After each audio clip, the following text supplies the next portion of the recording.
ప్రార్థించని ఒక క్రైస్తవుడు దేవునికి ఎందుకు పనికిరాని ఒక నిష్ప్రయోజనమైనటువంటి పాత్ర. నువ్వు ఇంకా పనికొస్తావేమో, ఇప్పుడైనా పనికొస్తావేమో, ఇప్పుడైనా నాకు ఉపయోగపడతావేమో, ఇప్పుడైనా నువ్వు ప్రార్థన చేస్తావేమో అనని దేవుడు ఎదురు చూస్తా ఉన్నాడు. దేవుడు ఏదైనా చేయగలుగుతాడు మనం ప్రార్థన చేస్తే. భక్తులు దాన్ని గ్రహించారు కాబట్టి ప్రార్థన మానుకోలేదు. ప్రాణం వదిలిపెట్టడానికైనా ఇష్టపడ్డారు కానీ ప్రార్థన మానుకోవడానికి ఇష్టపడలేదు. ప్రాణాలను కూడా లెక్క చేయలేదు దానియేలు భక్తుడు, ప్రార్థన చేశాడు. కాబట్టి ఆ దేశం మొత్తం దేవుని వైపు చూసింది. ఈరోజు నువ్వు ప్రార్థన చేస్తే నీ సమాజం చూడాలి దేవుని వైపు. నువ్వు ప్రార్థన చేస్తే నువ్వున్న సంఘం చూడాలి దేవుని వైపు. ఎందరో నశించిపోతా ఉన్నారు, కళ్ళ ముందలే చాలా మంది జీవితాలు పతనమైపోతా ఉన్నాయి. వాళ్ళందరూ నశించిపోతా ఉంటే ప్రార్థన చేయాల్సిన బాధ్యత మన మీద ఉందా లేదా? ఒక రోజు చేసి, 2 రోజులు చేసి, 3 రోజులు చేసి తర్వాత మానుకొని మళ్ళా మన ఇష్టం వచ్చినప్పుడు కలిసి, ఇది దేవుడు ఇష్టపడడు. ప్రార్థన చేయటం మానేస్తే పాపం తగిలిద్ది అని చెప్పి సమూయేలు భక్తుడు అంటా ఉన్నాడు. కాబట్టి మనం ప్రార్థన చేయటం మాందామా? మనం ప్రార్థన విసుగక నిత్యము చేయాలి. విసుగక నిత్యము ప్రార్థన చేస్తే నిత్యం దేవుని కార్యాలను మనం చూస్తాం, మానవాతీత కార్యాలను మనం చూస్తాం. ఈరోజు చాలా రిపోర్ట్లు మారిపోతా ఉన్నాయి. ఎట్లా మారిపోతున్నాయి? ప్రార్థన ద్వారానా కాదా?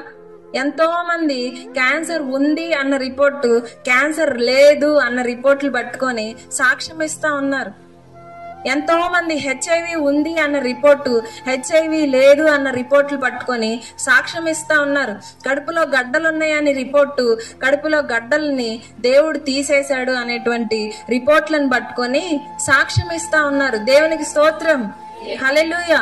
బలమైన కార్యాలు ఎలా జరుగుతాయి అనంటే బలమైన ప్రార్థన ద్వారానే జరుగుతాయి. నువ్వు సరైన రీతిలో ప్రార్థన చేయకుండా అవిశ్వాసాన్ని మనసులో పెట్టుకొని దైవిక స్వస్థతను పొందాలంటే పొందలేవు. నిజంగా నువ్వు విశ్వాసంతో ప్రార్థన చేస్తే దేవుని కార్యాలు నీ జీవితంలో జరగడానికి సిద్ధంగా ఉన్నాయి. నువ్వు సరైన రీతిలో దేవుని సంధించగలిగితే దేవుడు నీ జీవితంలో కదిలి అనేకులు ఎదుట నిన్ను సాక్షిగా నిలబెట్టాలనుకుంటా ఉన్నాడు. మానకుండా మనం ప్రార్థన చేయాలని దేవుడు ఆశిస్తా ఉన్నాడు. ఒక భక్తునికి 2 అనుభవాలు తప్పనిసరి. ఒకటేంటిది అనంటే పావురం అనుభవం, రెండోది ఏంటిది అనంటే పక్షిరాజు అనుభవం. ఏకాంత ప్రార్థన ప్రాముఖ్యమైనది, అదే విధంగా సంఘ ప్రార్థన కూడా ప్రాముఖ్యమైనదే. అపోస్తలుల కాలంలో వారు ఏకంగా కూడి అనుదినం ప్రార్థన చేస్తా ఉన్నారు, ఎడతెగకుండా ప్రార్థన చేస్తా ఉన్నారు. వారు ఎడతెగకుండా దైవిక సహవాసాన్ని కొనసాగిస్తూ బ్రతుకుతా ఉన్నారు.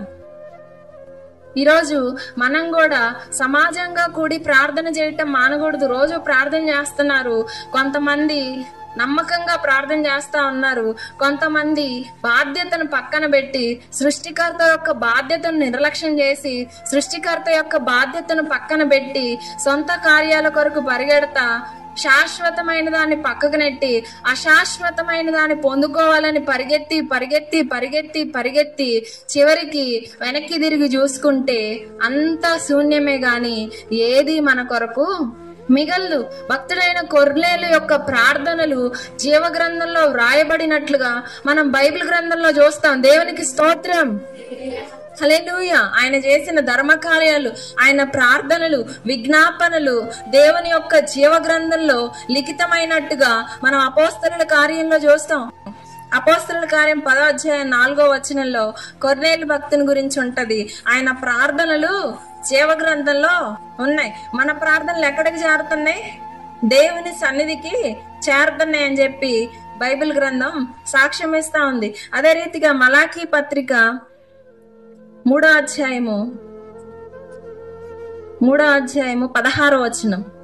అప్పుడు యెహోవా యందు భయభక్తులు గల వారు ఒకరితో ఒకరు మాట్లాడుకొనుచుండగా యెహోవా చెవియొగ్గి ఆలకించెను. మరియు యెహోవా యందు భయభక్తులు కలిగి ఆయన నామమును స్మరించుచు ఉండు వారికి జ్ఞాపకార్థముగా ఒక గ్రంథము ఆయన సముఖమందు వ్రాయబడిందంట. దేవుని సముఖమందు వ్రాయబడింది. దేవుని జీవ గ్రంథంలో నీ ప్రార్థనలు ఉన్నాయా? దేవుని జీవ గ్రంథంలో నీ ధర్మకార్యాలు ఉన్నాయా? పరిశుద్ధుల ప్రార్థనలన్నీ దేవుని సన్నిధికి చేరుతున్నాయి అంట. దేవుని సన్నిధిలో నీ ప్రార్థనలు ఉన్నాయా? ఈరోజు నువ్వు చేసే భక్తి దేవుణ్ణి సంతోషపెడుతుందా? నువ్వు చేసే ప్రార్థన దైవ కార్యాలు భూమి మీదకి తీసుకొస్తుందా? ఒకసారి ఎవరికి వారే పరిశీలన చేసుకోనండి. ఏదో యంత్రాల్లాగా ఏదో చెయ్యాలి కదా అన్నట్లుగా ఏదో ప్రార్థన చేస్తే దేవుడు కార్యం చేస్తాడు అని చెప్పి ఏదో చేస్తే చేశాడు లేకపోతే లేదు, జరుగుతాయో లేదో అన్నట్లుగా అపనమ్మకంతో ఏదో అట్లాగా భక్తి కొనసాగించడం దేవునికి ఇష్టం లేదు.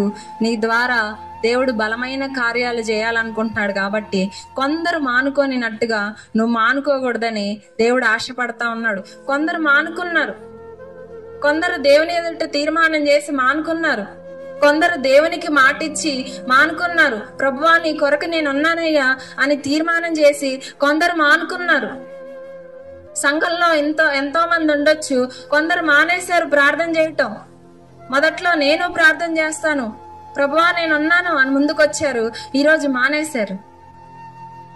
కొందరు మానినట్టుగా నువ్వు మానకూడదనేది ప్రభు యొక్క ఆశ. కొందరు మానుకోనినట్టుగా నువ్వు మానుకోకూడదనేది ప్రభు యొక్క కోరిక. దేవుణ్ణి నువ్వు సంతోషపెట్టే భక్తురాలిగా ఉన్నావో, దేవుణ్ణి దుఃఖపెట్టే వ్యక్తిగా ఉన్నావో నువ్వే పరిశీలన చేసుకో. ఈరోజు నువ్వు నిర్లక్ష్యంగా వ్యవహరిస్తున్నటువంటి తీరును బట్టి ఎందరో నశించిపోతా ఉన్నారు. దేవుని కార్యాలు ఆగిపోయినాయి, దేవుని కార్యాలు నిలిచిపోయినాయి. నీ జీవితంలోనే కాదు, నీ సమాజంలోనే కాదు, నీ కుటుంబంలోనే కాదు, దేశంలో కార్యాలు నిలిపివేయటానికి కూడా నువ్వే కారణమై ఉన్నావు.